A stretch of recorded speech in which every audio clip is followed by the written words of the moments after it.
Upakara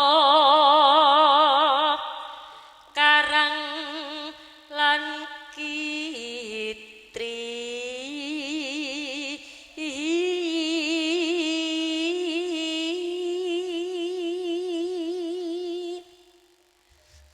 Kuyup rukun tumendang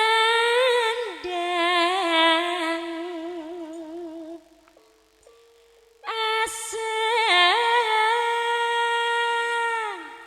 kotku mbrekut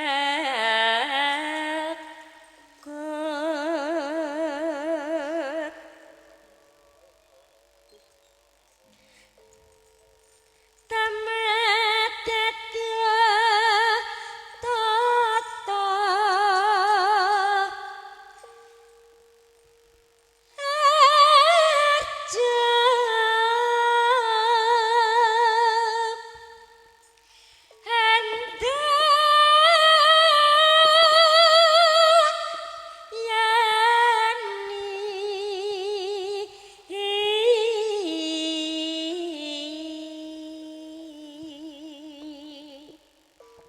murah sandang pangan yakti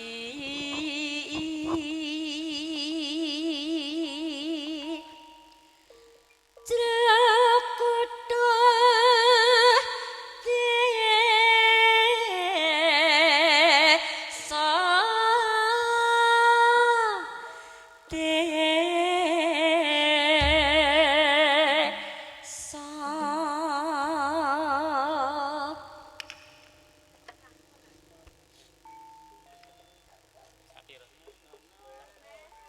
wis merah eno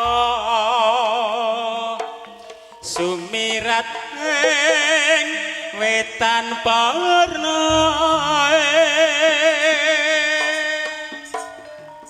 para tani wiwit mangkat anggarap sawah hambangkul pacul garuluku anggeret kebone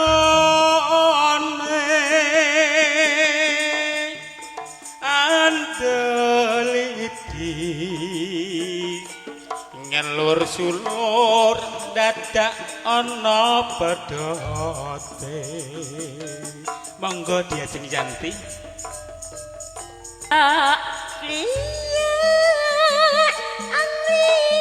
Angiyatan sarame ing gawe sesambene katambangan laras lelakon laras lelakon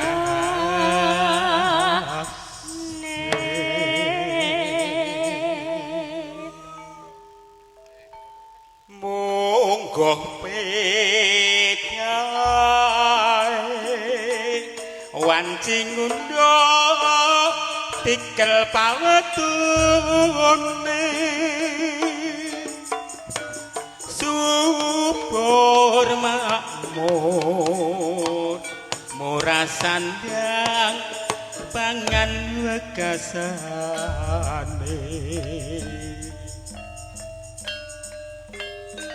nggih nyuwun inggih menika seni kerawitan Puspita Irama saking Dusun Sambong desa pundi Gondang Desa Campur Kecamatan Gondang Kabupaten Nganjuk bolo-bolo ingkang wonten bajilan sugeng hamidhangetaken sampai lali diajeng nggih wonten audio Rinda Jaya. wis merah inu sumuratu ing wetan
Puspita irama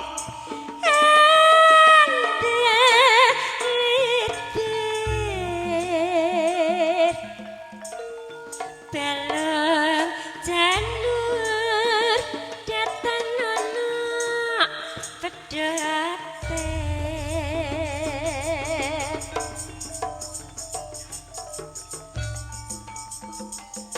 Glia Glia Anglia tan sahrame enggawe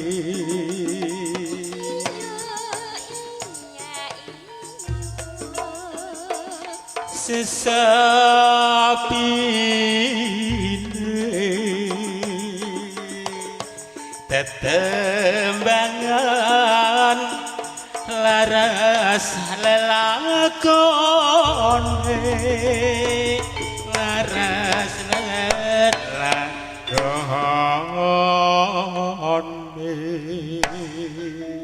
monggo Diajeng Yanti kula melih nggih monggo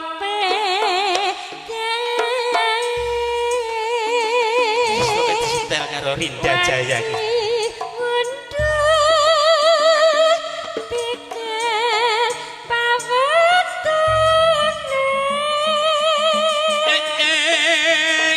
jangan no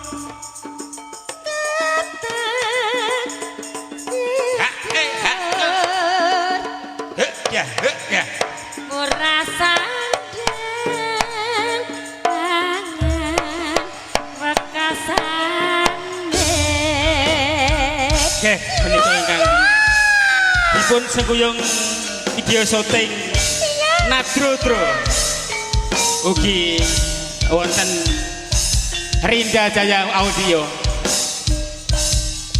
Puspita irama ingkang dipun pandhegani dening Bapak Podo Asmara saking dusun Sambong, Desa Campur, Kecamatan Gondang, Kabupaten Nganjuk.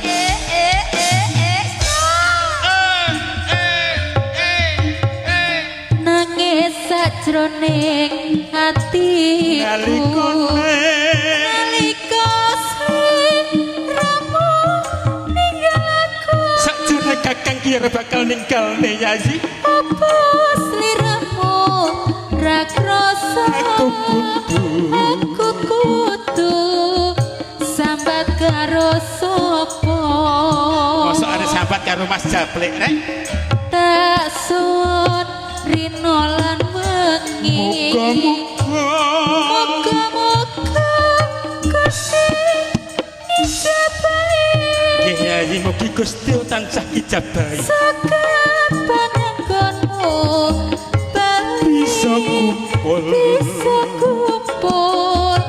kaya duwe muni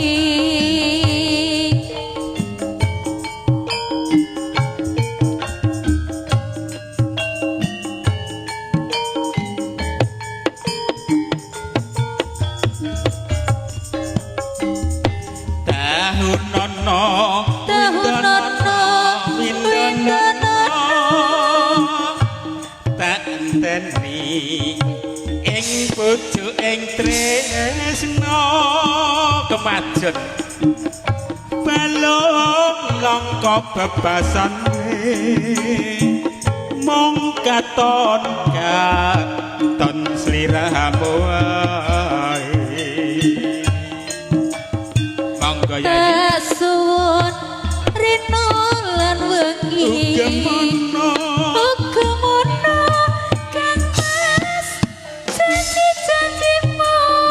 tetep tak ugem itu Yayi janjimu aku kang setya setuhu tahateni nganti saelingmu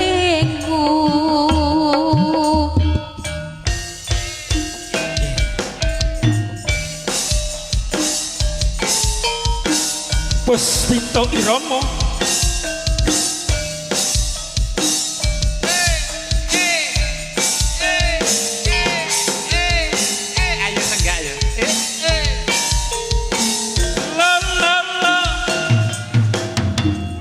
aku sih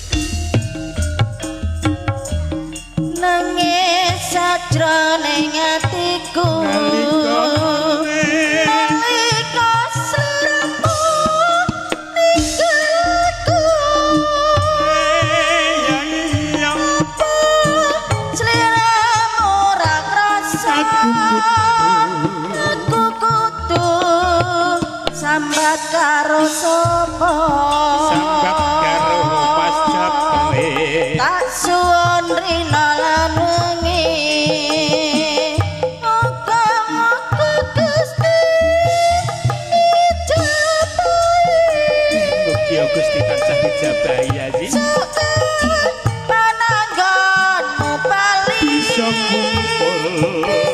kumpul kaya doeng uni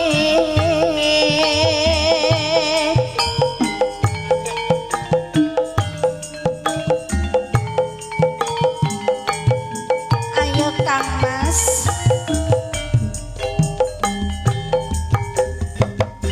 tahun nono windono ono tak enteni ing pucuking tresno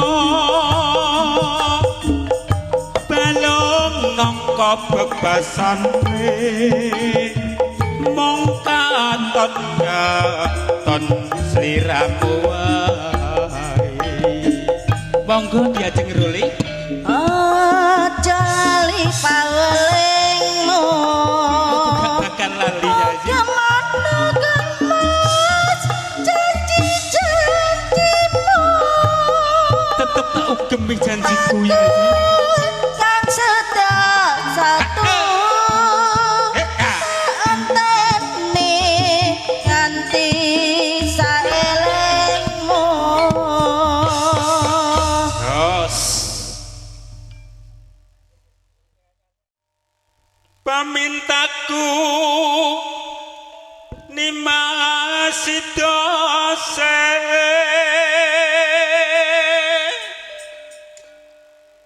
hantut runtut tansah reruntungan ing sarina lan wengine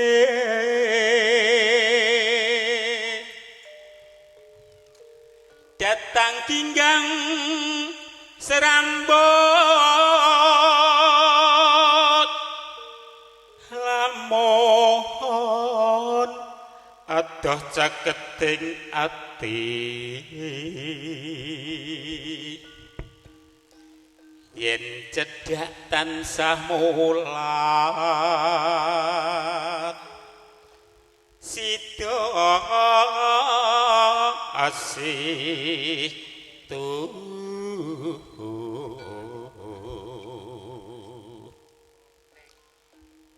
pindho mimilan mintuna ayo bareng nimas hanetepi wajib situasi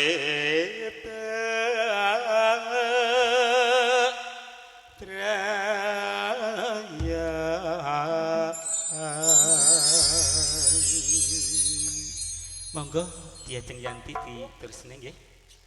Aku kang setya setuju Lololelole Wedin nganti saiki ngalor pangito besane padang kapapak bersumunan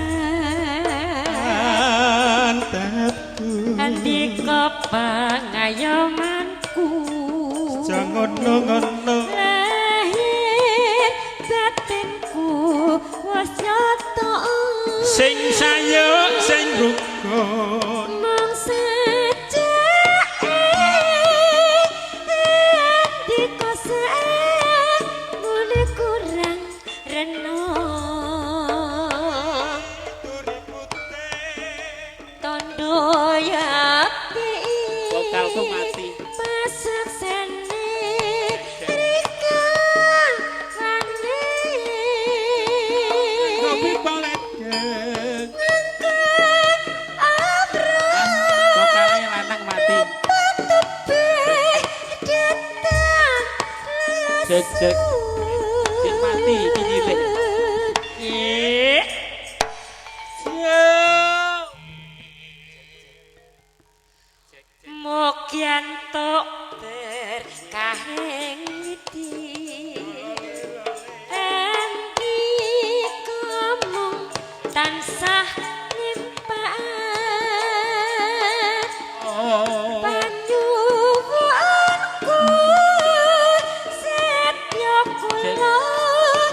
Jawa belum.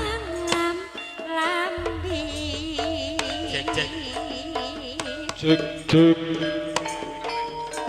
Kang Arya. Nggih, nggih. Langgam setya tuhu punika. Nggih. Kula kitunaken dumateng para bapak ibu bakul-bakul ingkang sampun sadeyan. Nggih. Mugi-mugi mawon sami laris manis. Rezekine lancar berkah barokah. Amin, Nggih. amin. Nggih.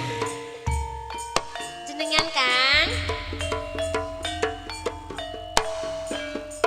Aku gak sedih.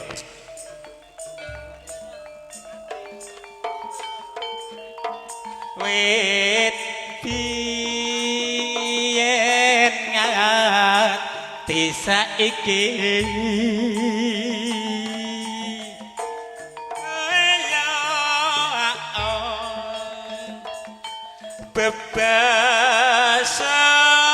bebasane peteng kebak obor sumunan entepku handika pangayomanku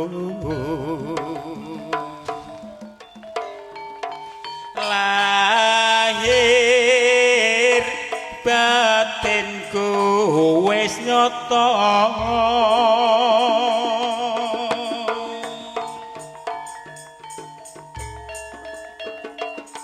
mong saja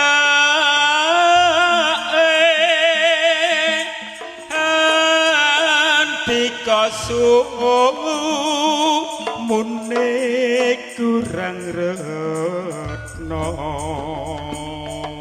monggo dilajengaken niki didandosi sen Tondo yakti pasek sene rika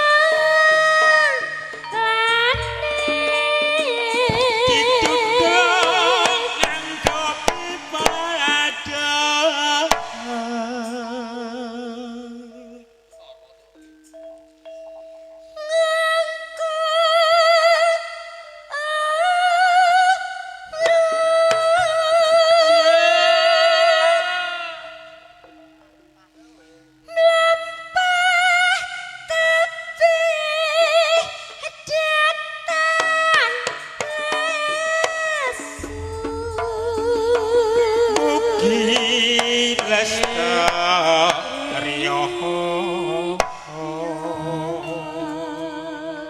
Monggo Kang Mas. mugi antuk berkaing widi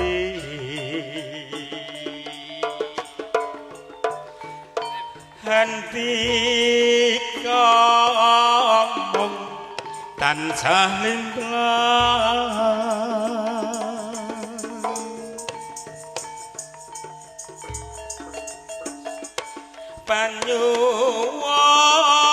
panyuwunku sedya kula tansah lam-lam. Iya. Pak Sadik, iki Mas Suroso. Ugi Mas Arli ingkang nandhang sakit mugi enggal saras ya.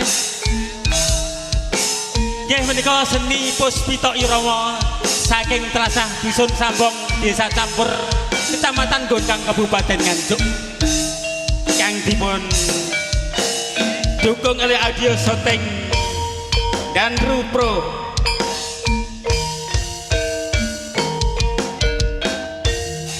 Ayo Mbak.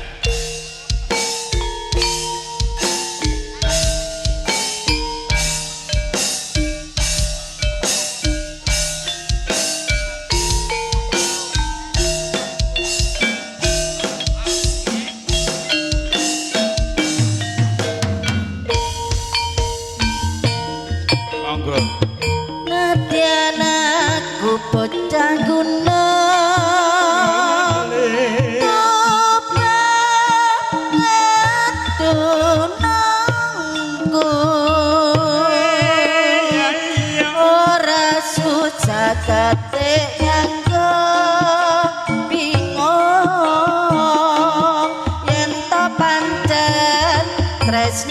aku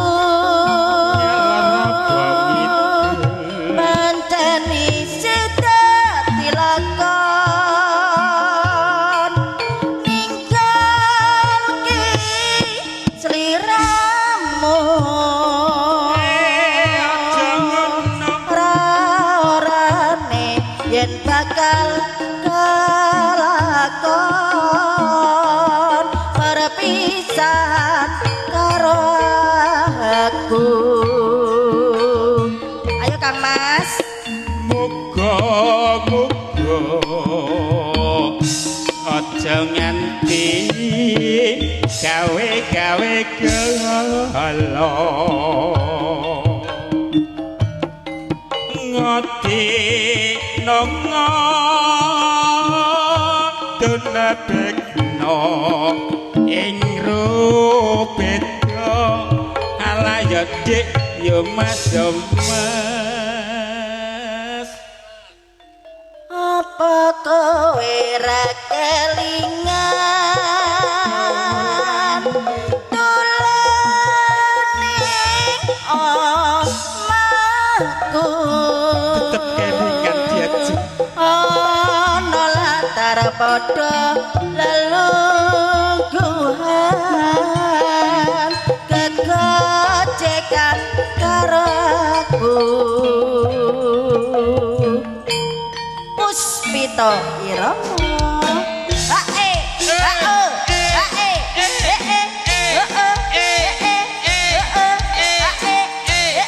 Rinda Jaya enak mas mantap bro. oke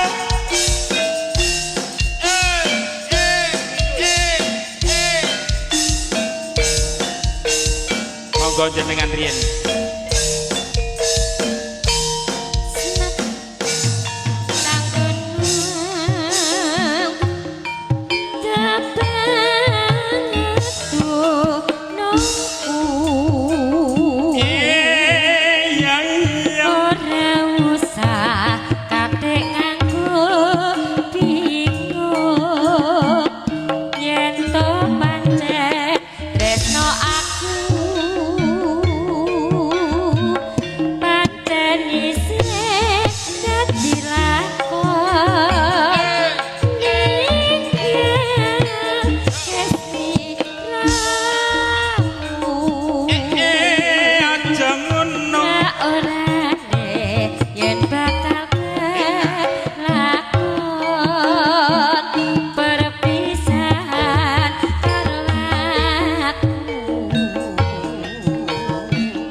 muga-muga aja nganti gawe gelo ngati nongo denebekno ing rupetko ala ya mas ya lanjut monggo jenengan nggih apa kowe ra kelingan tetep kelingan lho Yayi Yanti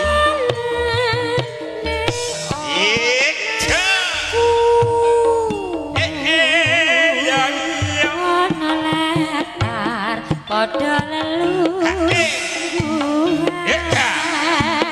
kegojekan karo aku nggih niki wonten pamundutan sesideman saking Pak Hartono nggih nggih Pak Hartono nggih saking tlatah Jatikalen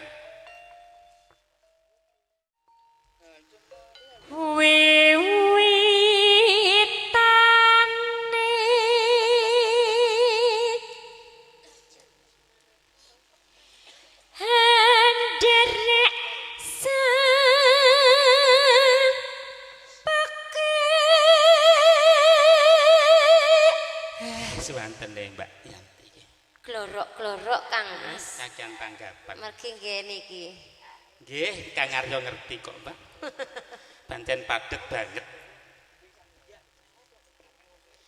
priya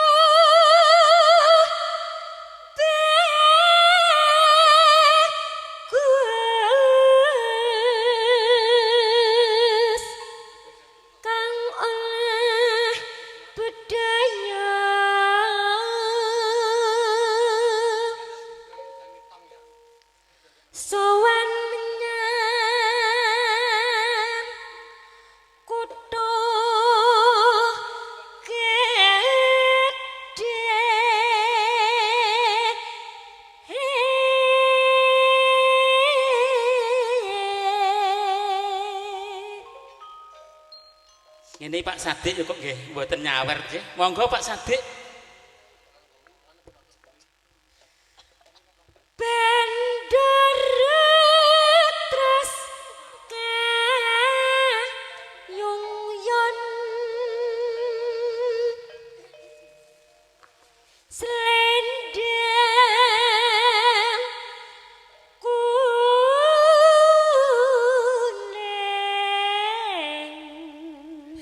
Cengkok nggih. Liyuk-liyuk. Cirine padha kemenyek.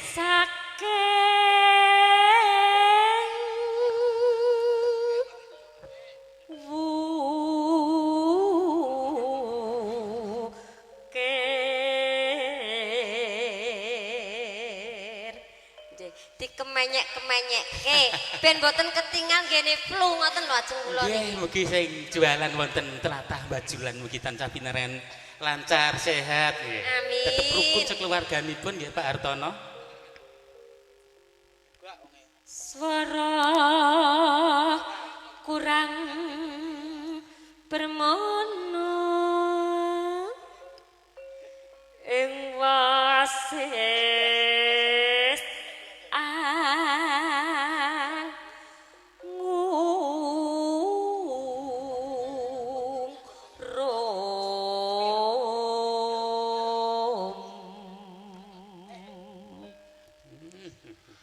angrum marang bendara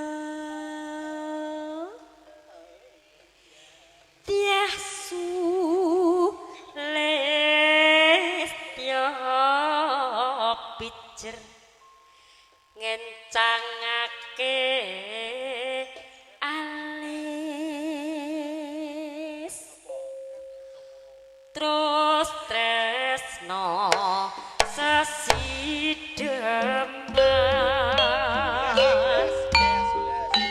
Nggih panggilan kagem Pak Marlin juru kunci sing wonten punden Bajulan supados merapat wonten pengrawit.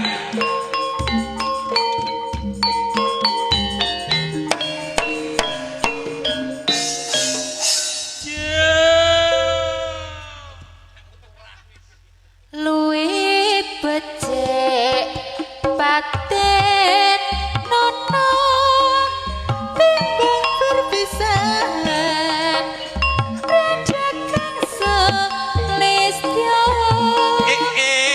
Ya wangi samutono marang keluarga karwalan putra liwat kicange alismu kanggo kang landang rasane atiku senadyan wis ling serius aku isih mampu ngladeni solamu mongko kowe bocah gunung najan bocah gunung katuko haripung jenengan mriki Pak Marlin jiwa raga kukok kurung kahormatan mamprung rupa ngadya bejo monggo diajeng urip ana kutha gedhe kowe tak tukoke amasan isine kowe butuh apa wae senadyan mung sesideman mestikan jambatan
isih mampu ok ngladeni solamu mongko kowe bocah gunung najan bocah gunung kadoko harpohong jiwa raga kukok kurung kahormatan amprokong rupa ngadya bejo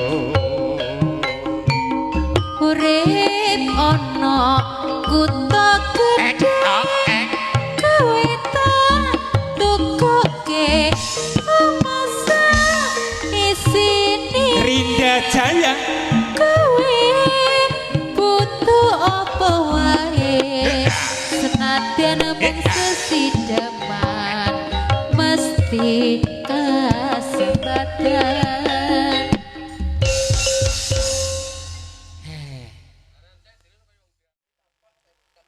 rintan telu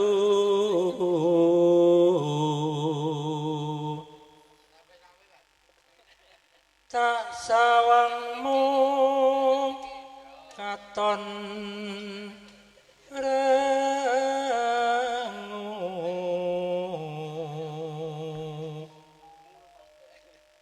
sing digalih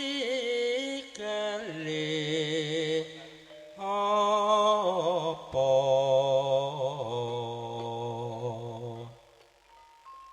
katone nandang sedih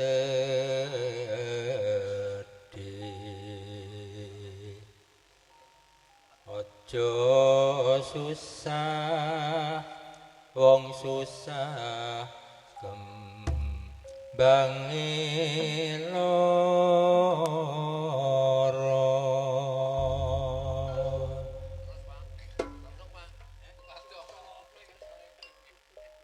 sajake katon rengu enten napa niku dene sampun dengu dikokok ngoten sakniki njur benten napa pancen sampun bosen ing mangka prasetyanmu nadyan pikir wale watu boten badhe lintut nanging kok ngene ketuwa burine apa ya dadi jodhone bebasan saumpama kaya ngenteni kumambanging sela langking dadine ronta-ranting kaya dijajuing wekasan mung kontrang-kantrik ana kang wis kalegan ngumbar katresnan ora mikir bebrayan balik njur aku wis kadung kesuruh atiku mung tansah rengu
saumpama kaya ngenteni tumambang ing selelengke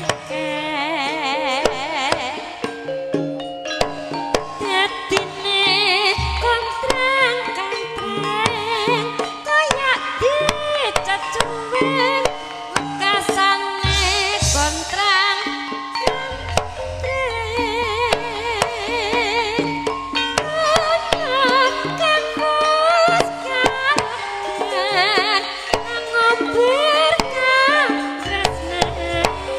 mikir bebrayan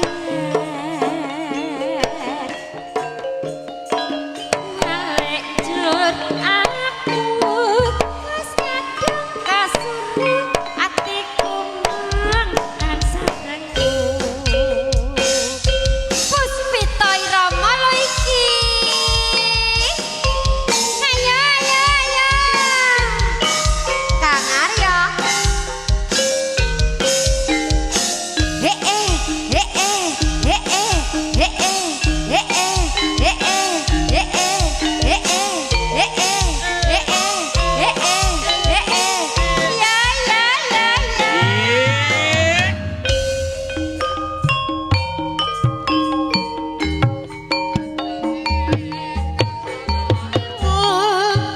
enten napa niku dene sampun dangu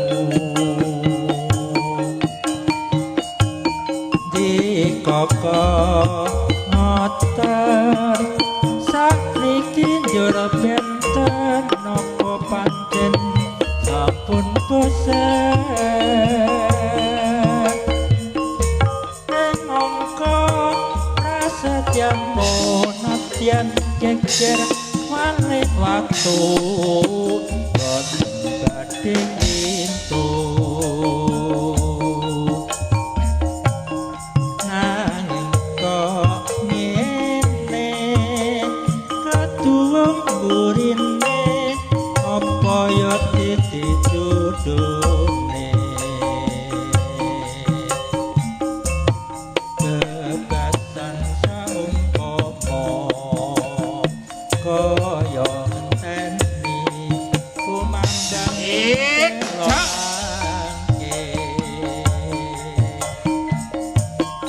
jadine rontarante kaya dijeduing bekasan mong kontrang-kantreng ana kang wis kalagan kang umbar katresnan ora mikir bebrayan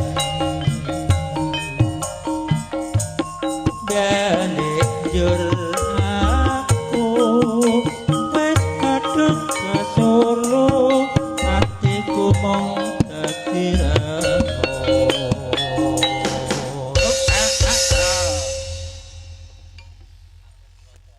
Assalamualaikum warahmatullahi wabarakatuh. Salipun para rawuh sedaya warga masyarakat Dusun Bajulan ingkang kinurmatan panjenenganipun Bapak Kepala Desa saha sedaya perangkat desa Prayungan ingkang kinurmatan. Semoga kita sareng-sareng ngaturaken puja-puji syukur dumateng ngersatipun Allah kanthi ucapan alhamdulillahirabbil alamin. Kaping kalipun waosan sholawat Allahumma sholli ala Muhammad wa ala ali sayyidina Muhammad. Mugi tansah katur dumateng sanipun junjungan kita beliau Nabi Agung Muhammad Rasulullah sallallahu alaihi wasallam. Para rawuh sedaya sarene sampun lempah para sedherek sedaya ingkang sami katuran gendrungan sepanem kula suwun pangestunipun ingkang lujeng Pak Lurah, Pak Kami Tua, Pak Perangkat lan rakyat Dusun Bajulan ingkang gadah jat dinten kajatipun menembungan sekolah sedaya menika kadulaken kangge sedekah bumi Dusun Bajulan dinten Jumat Wage punika.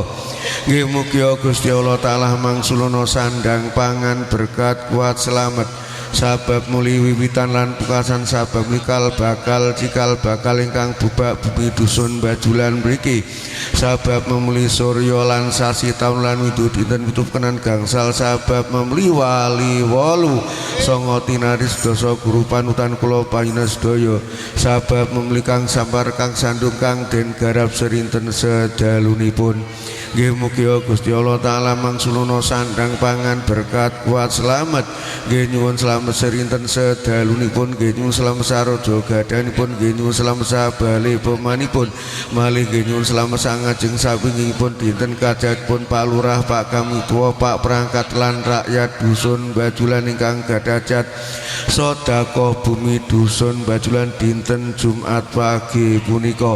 Nggih mugi dipun ideni para nabi dipun sekseni para wali dinten pitu kenan gangsal sentana kula sedaya ingkang sepanen kula suwun neksani selamat. Bismillahirrahmanirrahim. Alhamdulillahirabbil alamin. Allahumma inna nas'aluka salamatan fitin wa afiatan fil jasatan bil ilmi wa fuqatan bisma taubatan qoblal maut wa rahmatan indal maut wa maghfiratan ba'dal maut. Allahumma win alaina fil sakaratil maut wa najata minan nar wal afa indal hisab innaka ala kulli syai'in qadir. Rabbana atina fid dunya hasanah wa fil akhirati hasanah wa qina adzabannar walhamdulillahirabbil alamin. Assalamualaikum warahmatullahi wabarakatuh.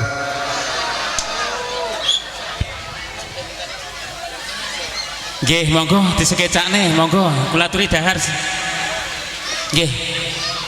Monggo Ibu Waranggono kula aturi dahar, monggo. Sesarengan monggo. Ampun keseksorian.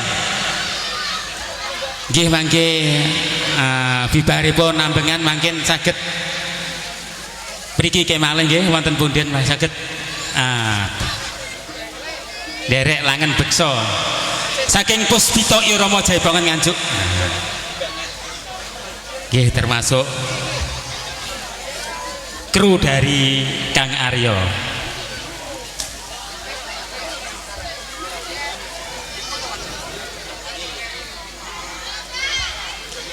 Nggih kula suwun tahun depan mangken per RT ndamel pundung nggih.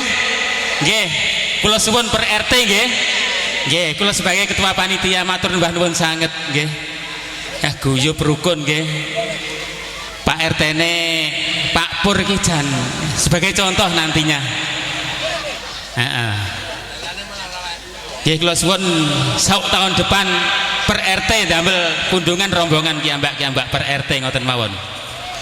Nggih niki ketuane Kang Aryo kalian Bapak RT dari Dusun Bajulan Desa Prayungan Kecamatan Lengkong Kabupaten Nganjuk. Nggih saking mangke saged mirsani kiambak ten HP-ne kiambak-kiambak mangkin di lab ten YouTube